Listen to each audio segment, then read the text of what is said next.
ஆசீர்வாதமான இந்த நல்ல வேலைக்காய் நான் கர்த்தரை துதிக்கிறேன், ஆண்டவரே அதிகமாய் மகிமைப்படுத்துகிறேன். யோவான் எழுதிய சுவிசேஷம் 14ஆம் அதிகாரம்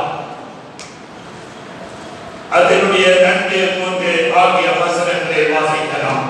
என் பிதாவின் வீட்டிலே அநேக வாசஸ்தலங்கள் உண்டு. அப்படி இல்லாதிருந்தால் நான் உங்களுக்கு சொல்லியிருப்பேன். ஒரு ஸ்தலத்தை உங்களுக்காக ஆயத்தம் பண்ண போகிறேன்.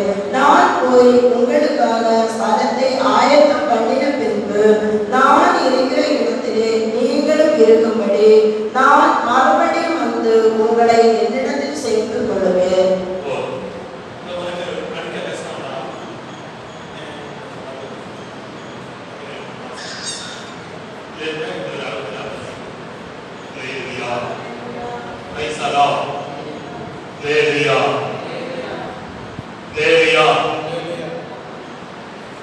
என் அருமை ஆண்டவராகிய இயேசு கிறிஸ்து தம்முடைய சீஷர்களை பார்த்து சொல்கிறார், என் பிதாவின் வீட்டில் அநேக வாசஸ்தலங்கள் உண்டு. இல்லாதிருந்தால் நான் உங்களுக்கு சொல்லியிருப்பேன். ஒரு ஸ்தலத்தை உங்களுக்காக ஆயத்தம் பண்ண போகிறேன். அல்லேலூயா. ஆண்டவர் சொல்கிறார், என்னுடைய வீட்டிலே அநேக வாசஸ்தலங்கள் உண்டு. அப்படி இல்லாதிருந்தால் நான் உங்களுக்கு சொல்லியிருப்பேன்.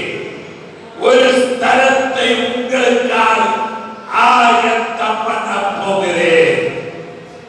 அல்லேலூயா. இன்றைய தினம் ஒரு பிரத்யேகதை உண்டு. தாவீதிலிருந்து வாய் எழுதி ஆயத்தத்தோடு வந்திருக்கும் போது இது ஒரு மார்மிக சத்தியத்தை கோப்பை சொல்கிறது. அருமையானவராகிய இயேசு இதுவரை வரல, அவர் அதை சீக்கிரமாய் வரப்போகிறார். அல்லேலூயா.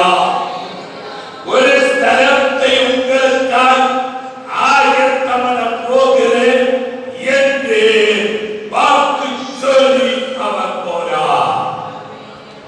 இந்த உலகத்தில் புத்தர், முகமது நபி, இது அநேகர்கள் அவருடைய மதத்தை பரப்பினார்கள். மறுபடியும் வருவேன் சொல்லி போகல, மரித்து அடக்கம் பண்ணப்பட்டார்கள். அல்லேலூயா. மரணத்தை பாதாளத்தை தீர்த்த ஒரு வெற்றி வேந்தராகிய கர்த்தர் தம்முடைய சீஷர்களோடு சொல்கிறார், நான் மறுபடியும் உங்கள் பக்கமாக வருவேன் வாக்கு சொல்லி போயிருக்கிறார். அப்படியானால் நானும் நீங்களும் அந்த வாசஸ்தலத்துக்காக ஆயத்தப்பட வேண்டியது தேவை. அல்லேலூயா. காலம் கடைசி, நீ ஆயத்தப்பட வேண்டியது தேவை. ஒரு ஸ்தலத்தை தேவன் ஆயத்தம் பண்ணிக் கொண்டிருக்கிறார். எப்போ முடியுமோ அந்த வேளையில் தம்முடைய மனவாட்டியாகிய சபையை மத்திய ஆகாயத்தில் சேர்க்கும்படியா என் இயேசு சீக்கிரமாய் வருவார். அல்லேலூயா.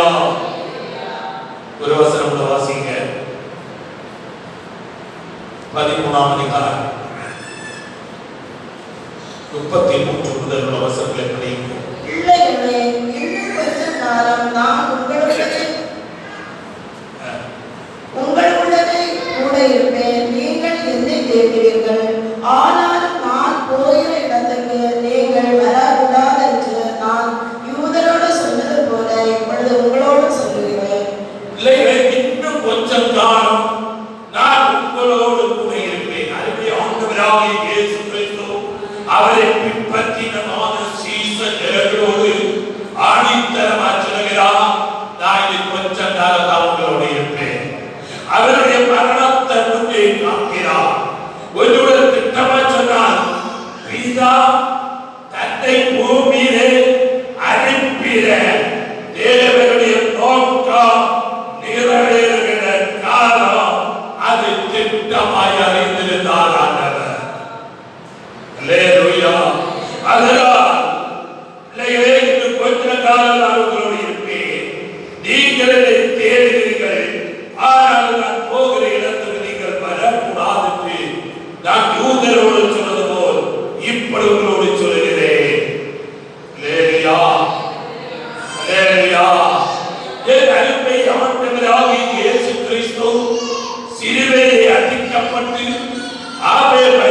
அடக்கப்படப்பட்டு மூன்றாம் நாள் உயிரோடு எழும்பெறுகிறதை ஆவிக்குரிய கண்களினால் கண்டுகொண்டு தம்முடைய சீஷர்களோடு சொல்லுகிறார், நான் கொஞ்ச காலம் மாத்திரம் உங்களோடு இருப்பேன். அல்லேலூயா. அதை செய்யணும். 34 வசனம். நீங்கள் ஒருவருக்கொருவர் அன்பாயிருங்கள். நீங்கள் ஒருவரிலொருவர் அன்பாயிருங்கள். நான் உங்களில் அன்பாயிருந்தது போல நீங்களும் ஒருவரிலொருவர் அன்பாயிருங்கள் என்கிற புதிதான கட்டளையை உங்களுக்கு கொடுக்கிறேன். எப்படிப்பட்ட அன்பு? இயேசு அன்பாய் இருந்தது போல நீங்கள் ஒருவருக்கொருவர் அன்பாய் இருங்கள் என்கிற புதிய கட்டளையை உங்களுக்கு கொடுக்கிறேன். அல்லேலூயா. அருமையான ஆண்டவராகிய இயேசு கிறிஸ்து இந்த உலக வாழ்க்கையை முடித்து பரமேறுவதற்கு முன்னதாய் அன்பை குறித்து தம்முடைய சீஷர்களுக்கு கருத்தாயாக போதிக்கிறதை காண முடியும். அல்லேலூயா. தேவன் அன்பாகவே இருக்கிறார். அன்புக்கு பொறாமை இல்லை. அன்பு சகலத்தை தான், சகலத்தை மதிக்கும். அல்லேலூயா. அன்பு சினமடையா. அன்பு அயோக்கியமானதை சிந்திக்காது. இந்த பகல் வேளையில கீழாக வாசிக்கின்ற வேளையில் நீங்கள் ஒருவருக்கொருவர் அன்புள்ளவர்களாய் இருந்தால் அதனால் நீங்கள் என்னுடைய சீஷர்கள் என்று எல்லாரும். சீமோன் பேதுரு அவரை நோக்கி, ஆண்டவரே, நீர் எங்கே போகிறீர் என்றார். இயேசு அவருக்கு பிரதியுத்தரமாக, நான் போகிற இடத்திற்கு இப்பொழுது நீ என் பின்னே வரக்கூடாது, பிற்பாடு என் பின்னே வருவாய் என்றார். சீமோன் பேதுரு அவரை நோக்கி, ஆண்டவரே, நீர் எங்கே போகிறீர் என்றார். அல்லேலூயா. இயேசு அவருக்கு பிரதியுத்தரமாக, நான் போகிற இடத்தில் இப்பொழுது என் பின்னே வரக்கூடாது, பிற்பாடு என் பின்னே வருவாய் என்றார். அருமை சீஷனாகிய பேதுரு எல்லாத்துக்கும் முன்னே இருக்கிற ஒரு ஆத்மா. ஆனால் அருமை ஆண்டவராகிய இயேசு கிறிஸ்து தம்முடைய பரலோக யாத்திரையை குறித்து சொல்லும்போது, அல்லேலூயா, பேதுரு அவரை நோக்கி, ஆண்டவரே, நீர் எங்கே போகிறீர் என்றார். இயேசு அவருக்கு பிரதியுத்தரமாக, நான் போகிற இடத்துக்கு இப்படி என் பின்னே வரக்கூடாது, நான் போகிற யாத்திரை அது சிலுவை மரணம். ஐயோ, மூன்றாம் நாள் உயிரோடு எழும்புகிறதை இரத்தமான பலியால் வார்க்கப்படுகிறதை இயேசுவினை கண்டுகொண்டு பேதுருவோடு சொல்கிறார், நான் போகிறேன், நீ இப்ப என் பின்னே வர முடியாது, ஆனால் என் பின்னே வருவார். அல்லேலூயா. ஆமென். இயேசு சீமோன் பேதுரு இயேசுவை சிலுவையில் அறைந்தது போல தலைகீழாக சிலுவையில் அறைந்து மரிக்கப் போகிற அந்த அனுபவத்தை தன்னுடைய ஆவிக்குரிய கண்களினால் இதோ இயேசு பார்த்து கொண்டு சொல்லுகிறார், பிறகு என் பின்னே வருவாய். ஹalleluya. ஹalleluya. பேதுரு கேட்கிறான், ஆண்டவரே நோக்கி, ஆண்டவரே, நான் இப்பொழுது உமக்கு பின்னே வரக்கூடாது. ஹalleluya. உமக்கு பின்னே வரக்கூடாது, உமக்கு என் ஜீவனை கொடுப்பேன். இயேசுக்காக தன்னுடைய ஜீவனை கொடுக்க பேதுரு தயாராயிருந்தார். அந்த அன்பு தான் நமக்குள்ள வரணும். இயேசுவின் அன்பு நமக்குள்ளே வந்தால் உன்னை பாட ஆனது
அல்லேலூயா.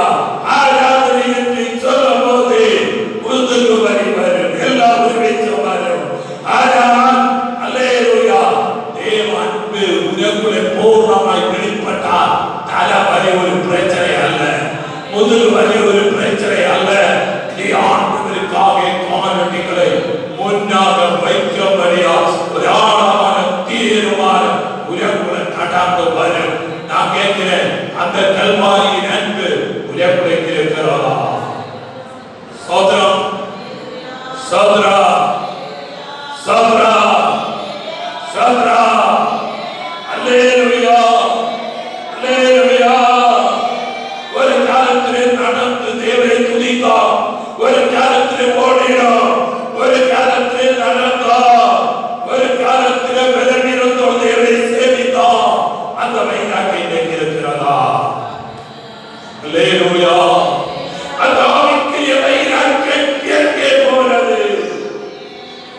பேரில் சொல்கிற அவனுக்காக நான் சாகவும் தயாராக இருக்கிறேன் சொன்னபோது பேதுரை பார்த்து என்னுடைய ஆண்டவர் சொன்னார், அல்லேலூயா, எனக்காக நீ இவரை கொடுப்பாயோ?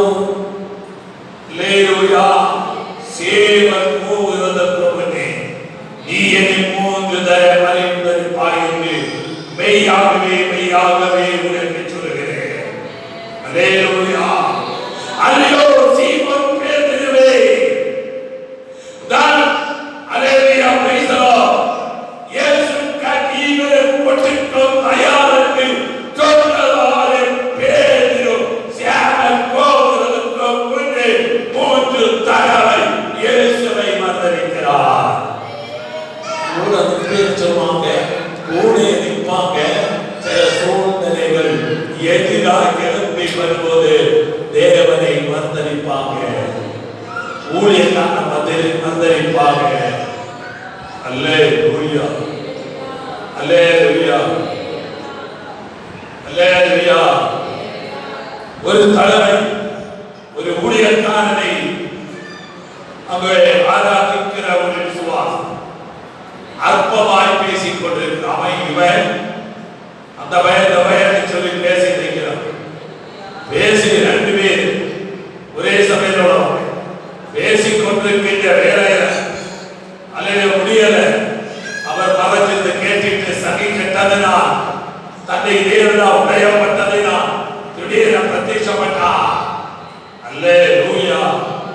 அப்படியே அழுதுட்டே போனான். அல்லேலூயா. ஒரு அவங்கிட்ட கேட்கல, ஒரு அவங்கிட்ட பேசல. அல்லேலூயா. அவர் அழுதுட்டே என்ன சொன்னான், இது இப்படியெல்லாம் பேசிட்டாங்க ஐயா. நான் சொன்னேன், உலகம் இப்படித்தான். அல்லேலூயா அல்லேலூயா. இயேசுவுக்காக ஜீவனை கொடுப்பேன் சொன்னதாலே பேதுரு இப்ப இயேசுவை மறுதலிக்கிறார். அல்லேலூயா அல்லேலூயா. அதுல விசேஷம் சத்தியம் செய்யும் சபைக்கும் தொடங்குறாங்க. இயேசுவில் இருந்த அர்த்தம் பெற்றவன், இயேசுவோடு கூட இருந்த அப்பம் புசித்தவன், இயேசுவோடு இருந்து கடலில் சுடப்பட்ட மீன் சாப்பிட்டவன். அல்லேலூயா. கடலை முங்கி சாப்பிட்டவரை கடலை முங்காம தூக்கி எடுத்து விடுவித்த கர்த்தரை இவன் மறந்து போறா, இவன் மறந்து போறா. இந்த மகள் இயேசுவை மறுதலிக்கிற சில சுபாவங்கள் தவறுகளை இருக்கவையாக இந்த மகள் அதை ஆளவர் கண்டுபிடிக்க வேண்டியது தேவை. சோதரம் சோதரம். அல்லேலூயா. யோவான் எழுதின சுவிசேஷம் 16ஆம் அதிகாரம் 15ஆம் வசனத்தை தெரிவிக்கிறேன். சாரி 16. இப்பொழுது நான் என்னை அனுப்பினவரிடத்திற்கு போகிறேன், எங்கே போகிறேன் என்று உங்களில் ஒருவன் என்னை கேட்கவில்லை. அல்லேலூயா அல்லேலூயா. இப்பொழுது நான் என்னை அனுப்பினவரிடத்திற்கு போகிறேன். எங்கே போகிறேன் உங்களில் ஒருவரை என்னை கேட்கவில்லை. ஆனால் நான் இவைகளை உங்களுக்கு சொன்னதினால் உங்களிலே கர்த்தால் நிறைந்திருக்கிறது. ஆண்டவர் சொன்னாரே, என்னை அனுப்பின ஒருவர் இருக்கிறார் பூமியில, அவர் அண்டையில நான் திரும்பி போகிறேன். இயேசுவின் வாழ்க்கை ஒரு கற்பனை கதை அல்ல. ஒரு நாஸ்திகரானால், ஒரு யாஸ்திகரானால், எந்த விட்டுவதம் புத்தமத ஜெயமத ஏறவரால் இயேசு கிறிஸ்து என்ற ஒரு தவறை மறுதலித்து போக முடியாது. 2025 என்று ஒரு புத்தனானாலும், இந்துவானாலும், முஸ்லிமானாலும், கிறிஸ்தவரானாலும், நாஸ்திகரானாலும், ஆஸ்திகரானாலும் அறியாமல் சொல்லுகிறது, இயேசு இந்த பூமியிலே வந்து 2025 வருடமாகிறது. அல்லேலூயா. பிதா தன்னை அனுப்பின தன்னுடைய கிரியை செய்து முடித்து பிதாவின் அண்டையில் அவர் வணங்கி போகிறார். அல்லேலூயா, அல்லேலூயா. போதி மரத்தின் சுவற்றில் இருந்ததால் அல்லேலூயா புத்தர் யோதி அடையும்படிய முயற்சித்தார், முடியல. இந்த அவருடைய லட்சியம் நிறைவேறாம இந்த பூமியை விட்டு மறைந்து போனார். அநேகர்கள் அமிதமாய் மறைந்து போனார்கள். ஆனால் என்னுடைய ஆண்டவராகிய இயேசு கிறிஸ்து மட்டுமே ஜீவிக்கிற தெய்வம் என்பதை இந்த பூமிக்கு நிலைநாட்டிவிட்டு அவருடைய நான் போகிறேன் சொல்லி தான் போனார். அல்லேலூயா, அல்லேலூயா. யோவான் 14:3 படிங்க.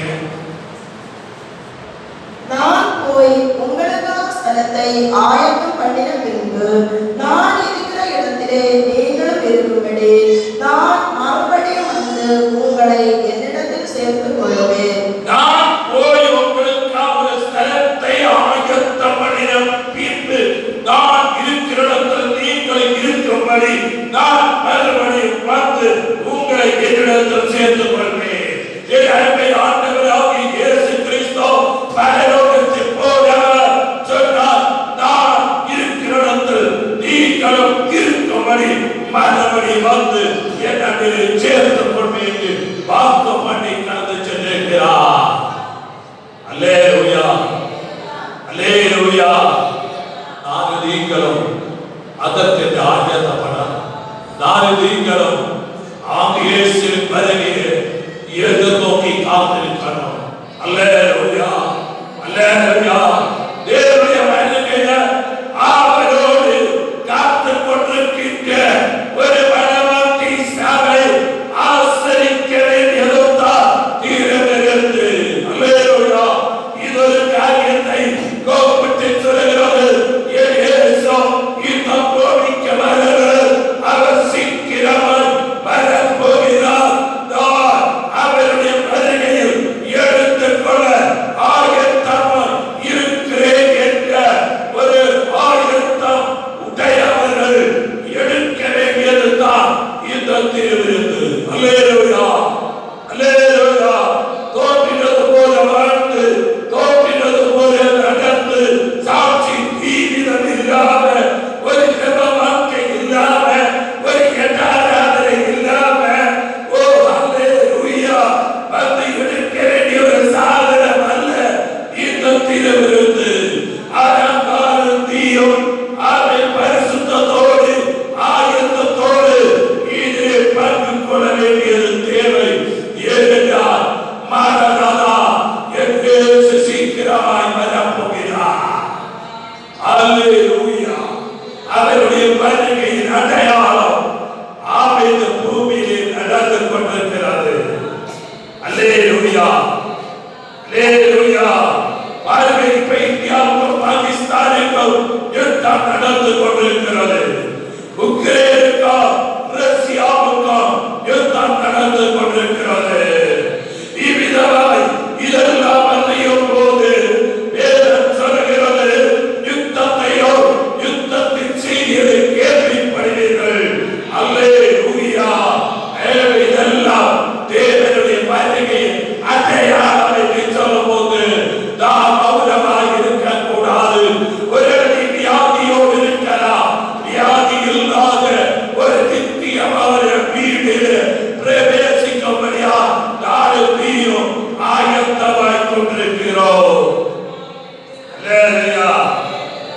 அல்லேலூயா, அல்லேலூயா.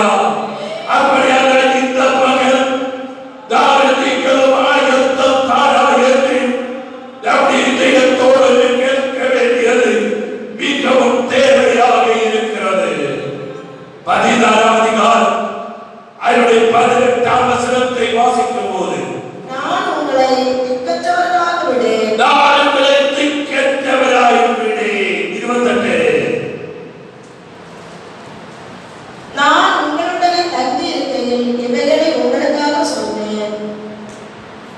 28ஆம் வசனம் வாசிக்கிறோம். நான் போவேன் என்றும் திரும்பி நான் போவேன் என்றும் திரும்பி உங்களுக்கு வருவேன் என்று நான் உங்களுக்கு சொன்னதை கேட்டீர்களே.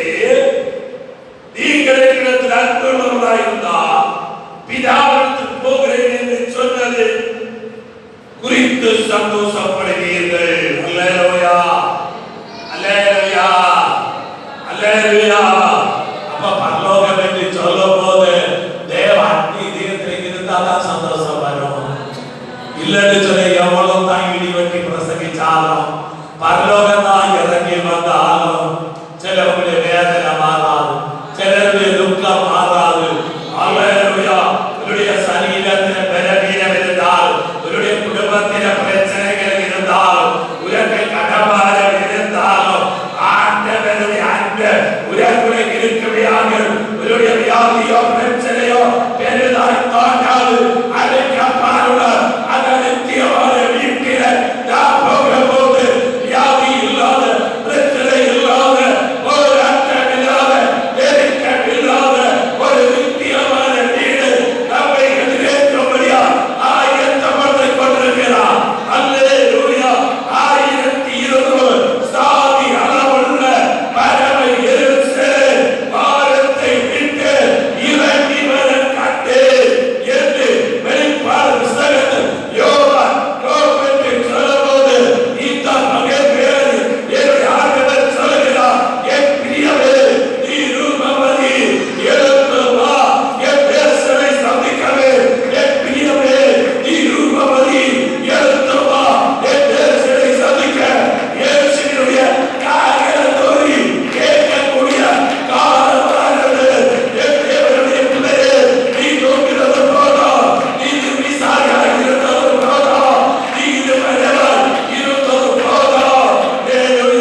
பிடிக்காது.